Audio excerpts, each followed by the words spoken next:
Washington Talk. I'm Connie Kim, filling in for Eun Jung Cho. President Trump says that he thinks Chairman Kim Jong-un would like to make a deal and that he would also like to make a deal with Kim. North Korea says their position in implementing the June 12th joint statement has not changed and called on the U.S. to change its approach. Can the two sides find a common ground?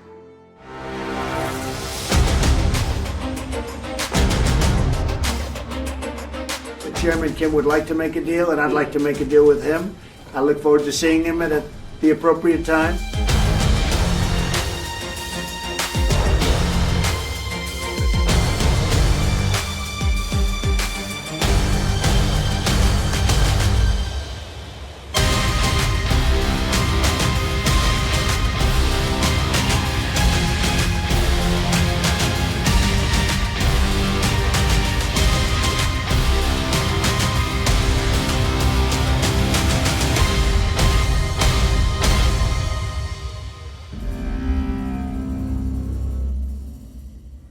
In the studio with me today, Ambassador Alexander Vershbow, Distinguished Fellow at the Atlantic Council. He was the Deputy Secretary General of NATO and also served as U.S. Ambassador to the Republic of Korea. Also joining me, Mr. Mark Fitzpatrick, former Executive Director of the International Institute for Strategic Studies Americas. He also served as Acting Deputy Assistant Secretary for Nonproliferation at the State Department. Welcome to the studio. Thank you. Happy to be here. Thank you. Ambassador Vershbow, I want to start with President Trump's recent comments about how he thinks that Kim Jong-un wants to have a deal and that how he also wants to have a deal. Are you expecting momentum for talks again? Well, President Trump doesn't want to admit that the talks are at an impasse, and he still wants to convey a friendly message to Kim Jong-un. But I don't actually see any real momentum for negotiations building right now. The North has given ultimatums. I don't think the United States is going to yield to an ultimatum, and certainly not going to back down on its big deal approach that it laid out in Hanoi. And at the same time, I think the North Koreans are hoping in vain that the U.S. is going to soften its position on sanctions relief through public exchanges in the media. So I see the deadlock continuing. I'm not sure when it's going to end based on the current positions of the two sides. Mr. Fitzpatrick, do you expect momentum for talks from President Trump's comments? No, we actually have negative momentum right now, if there's such a term. I mean, North Korea's testing of a short-range ballistic missile was just coming up to the edge of what had to be considered a provocation. The United States is taking firmer steps itself to enforce sanctions. We'll be talking about that, I think, later in this program. So I think for the next few months, both sides are going to be saying things and doing things to try to put pressure on the other side, and that may last until maybe the end of the year. Mm-hmm. And President Trump keeps on emphasizing the good relationship that he has with Kim Jong-un. How do you think President Trump's messages, these kinds of messages, are going to play into leading up to another meeting with Kim Jong-un?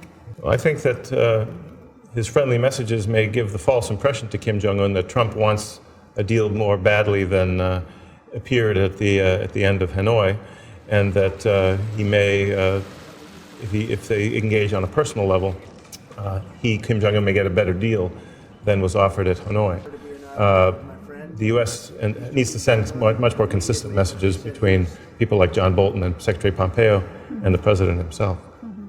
And Mr. Fitzpatrick, Ambassador Harris said that they're ready to proceed in parallel with denuclearization, with concrete measures in order to transform its relations with North Korea. So is the U.S. pressuring the North to come out to negotiations? How did you read that? Well, I read it not as so much as pressure, but as reminding North Korea of the great deal that they have in store. If they make a big step of denuclearizing, they can have a full-scale economic cooperation with the United States and the peace treaty that they have been asking about. So he's laying out the incentives here. And to say that they're doing it in parallel, I think is important. That's the way diplomacy should proceed. But he left out of the equation any relaxation in the U.S. sanctions. And that really has to be in parallel as well.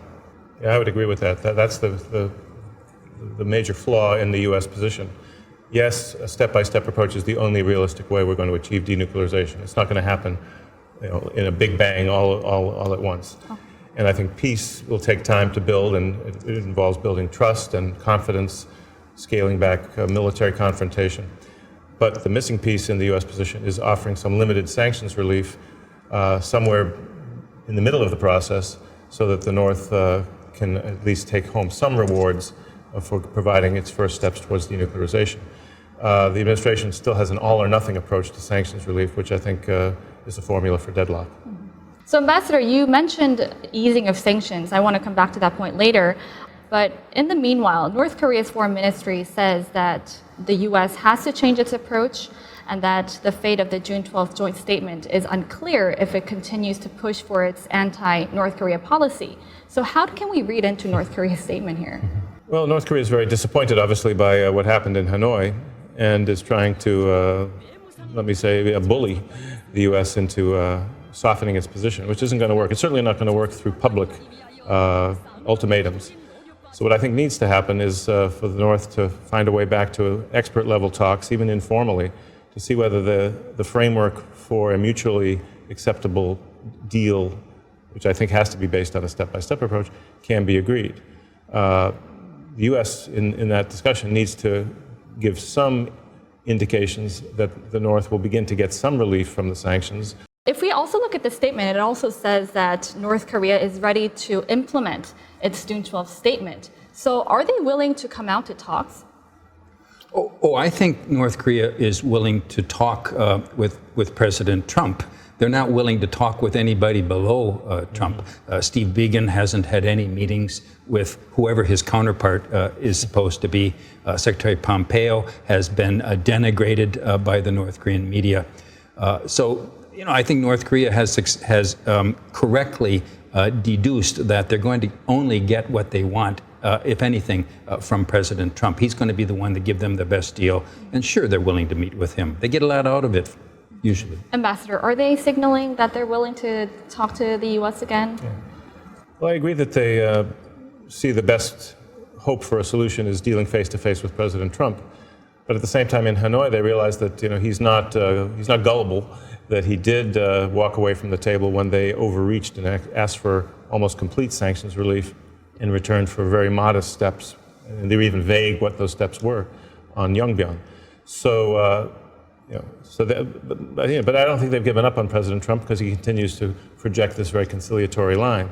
But they're not going to really get back into the game unless they engage with Steve Biegun and the experts to see whether a mutually acceptable approach can be worked out. Mm-hmm. So right now the two sides are in parallel with their stance on getting a big deal and the North pushing for a step-by-step deal. So how do we find a common ground here and move forward with the negotiations? Well, I think that Steve Biegun has talked about this publicly, the idea of working out a roadmap which shows what each side will do at different stages of the process. Because denuclearization, purely in a practical sense, can't happen in one stage. There has to be a step-by-step approach, there has to be verification. The same applies to negotiating a peace treaty. You're not just going to sign a document out of the blue. There has to be a period of confidence building, disengagement on the military side. And normalization of diplomatic relations also will take several stages, I think, to play out. You have to add to the mix what are the economic rewards for North Korea as it hopefully will progress someday down the path laid out in this roadmap. So I think there needs to be some kind of expert level talk to start sketching out such a roadmap, and maybe both sides will realize their positions are not irreconcilable after all.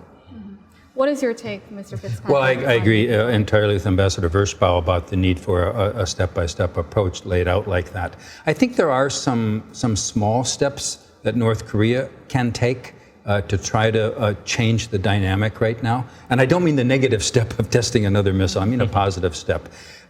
It wouldn't be so much for North Korea to follow through on something it's already said it would do. It said it would invite inspectors to confirm that the Pyongyang test site has been closed. Now, that's not a huge step, but having said they could do it, there's an international inspection organization ready to go in, the Comprehensive Test Ban Treaty Organization. They could go in, they could confirm that the test site has been closed, although they might also confirm that it would be very easy to reopen it. So maybe that's why North Korea wouldn't like them to come in. But I think, for North Korea to take a big step right now would be to seem to be giving in to American pressure. But by taking a small step of something they've already promised, it's not giving in, it's just following up. But on the point of Punggye nuclear site, President Trump actually walked out of the Hanoi summit saying that North Korea only offered to denuclearize 1 or 2, while he said that there are 5. But wouldn't that take longer steps in order to denuclearize? And wouldn't that be going against what President Trump said in the Hanoi summit? Look, I think the United States has made an initial demand to denuclearize everything and all the sites in North Korea, but most of us realize that's not going to happen. So let's get what we can. And give North Korea a little bit of credit. It's not a big credit, but a little bit of credit if they bring in international inspectors. That would be a useful precedent for allowing international inspectors. And maybe, the next step might be for North Korea to sign the Comprehensive Test Ban Treaty. Maybe another step would be to follow up with Kim Jong-un's offer to close down Yongbyon and to find out what that means. These would be part of the step-by-step approach that Ambassador Vershbow and I think is what's needed. Mm-hmm. Ambassador Vershbow, you earlier mentioned about easing sanctions. Could you further elaborate on the conditions of easing sanctions for North Korea's denuclearization? Well, I think if the sides can work out a roadmap, it would lay out the kind of quid pro quo that the North would receive at different stages. And that itself would be a tough negotiation.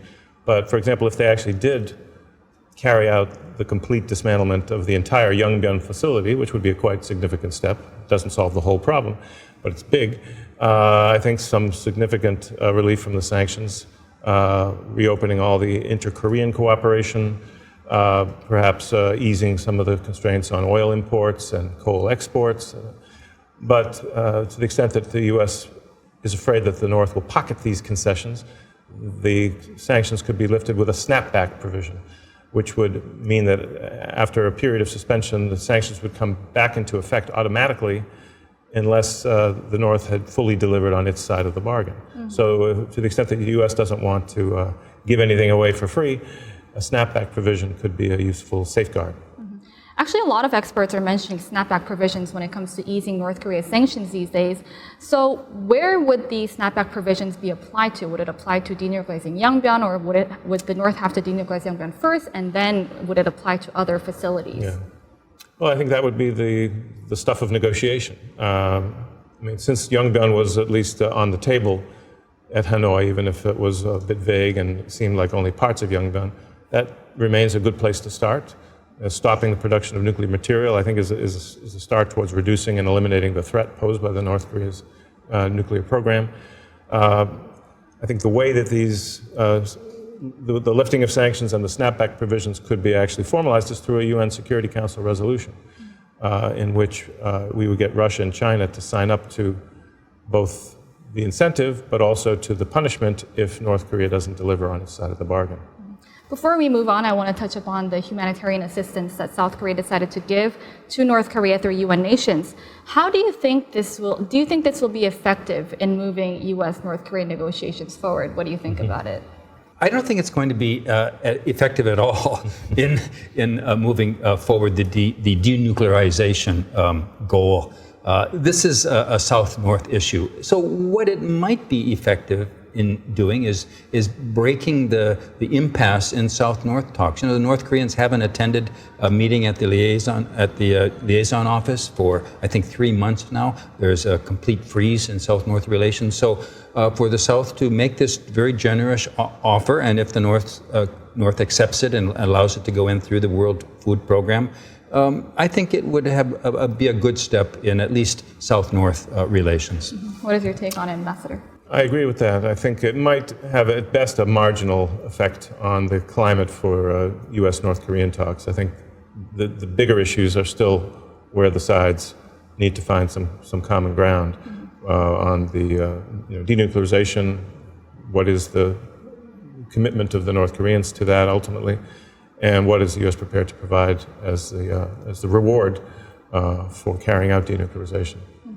All right, we'll leave it here for now and move on to our next segment.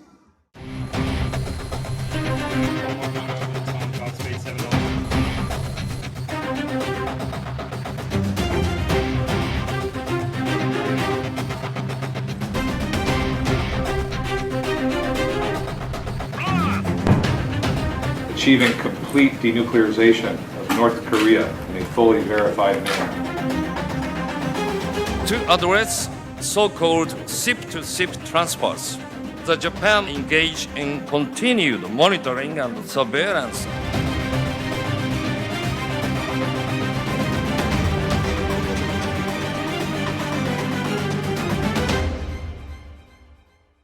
Seven countries, including the US, Japan, and Canada, have come together to better track ships violating UN sanctions.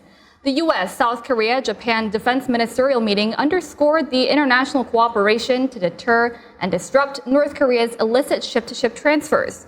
What are the limits and effects of tracking down ship-to-ship transfers? Now, Mr. Fitzpatrick, the Trump administration is emphasizing tracking down North Korea's illicit ship-to-ship transfers when it comes to implementing sanctions.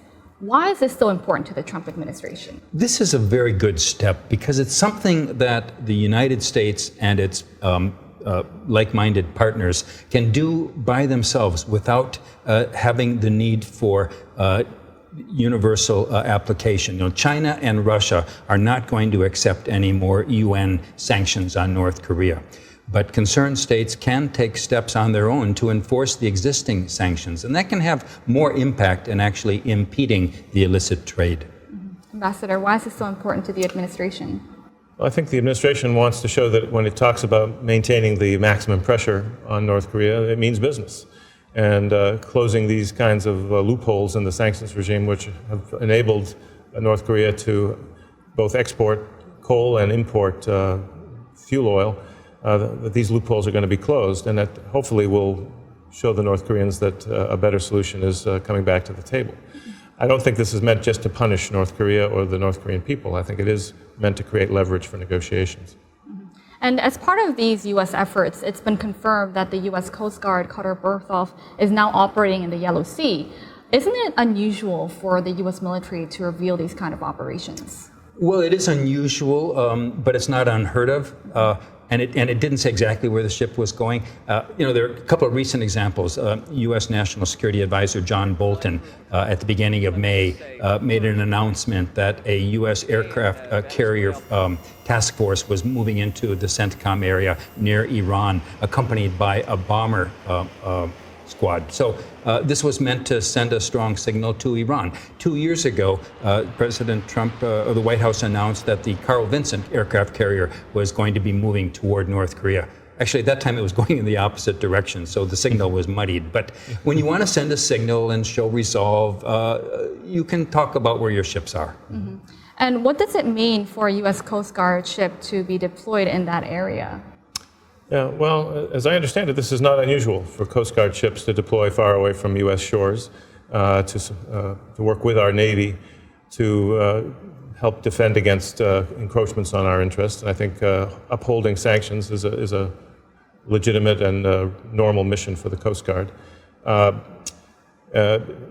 Sometimes these kinds of movements, as Mark said, are publicized, sometimes not, but the actual activity is not unusual for the Coast Guard. Mm-hmm. A UN sanctions report pointed out that North Korean vessels are advancing their sanctions evasions technique. How do you assess the U.S.'s effort to ramp up pressure in tracking down North Korea's illicit ship-to-ship transfers?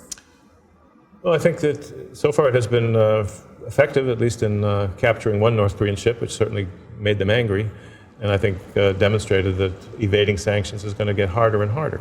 The fact that we've got 6 other allied nations participating, and South Korea is hopefully helping in their territorial waters, as the Ministry of Defense has said, sends the message to the North that these sanctions are going to bite and they better negotiate. It's a pretty simple message. Mm-hmm. Mr. Fitzpatrick, how effective do you think the U.S. efforts has been in this front?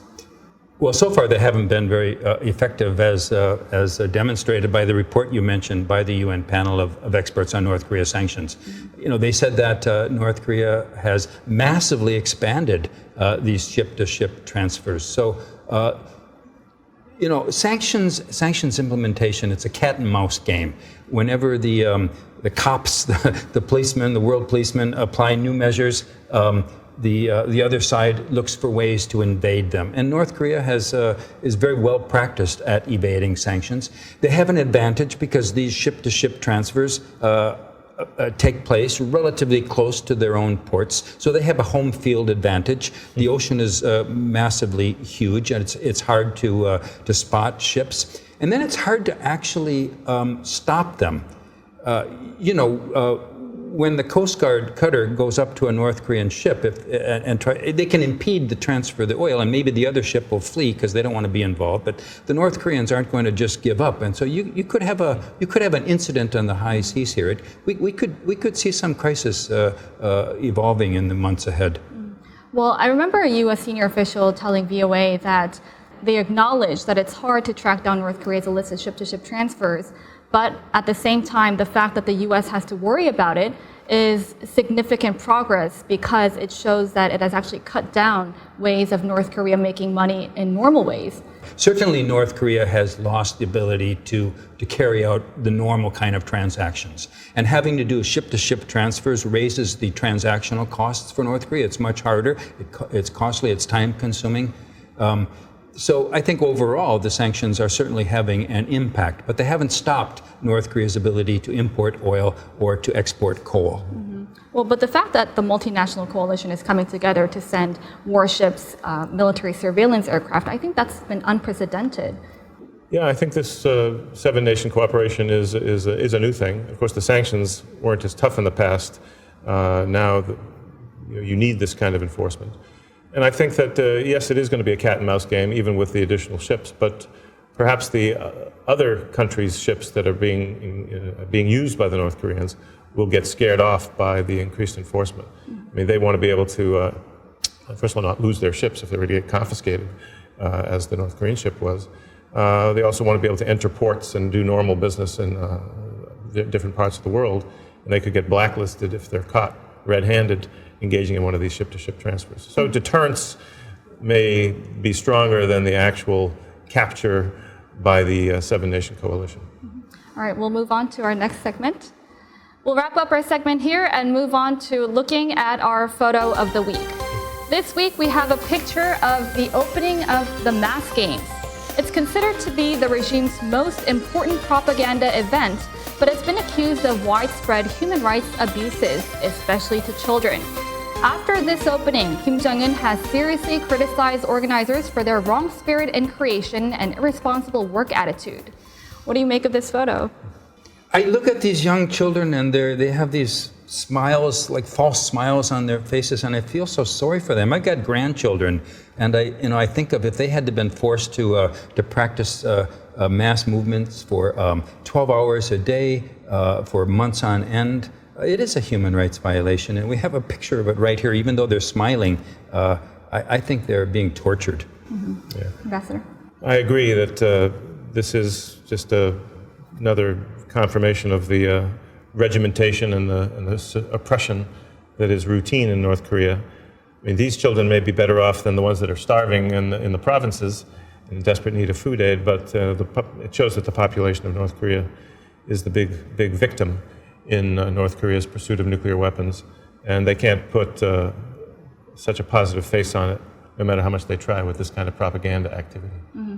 I remember reading from a UNCY's report on North Korean human rights that it is a severe violation of children's rights because they're put into training all year long, and their happiness, their health are at risk.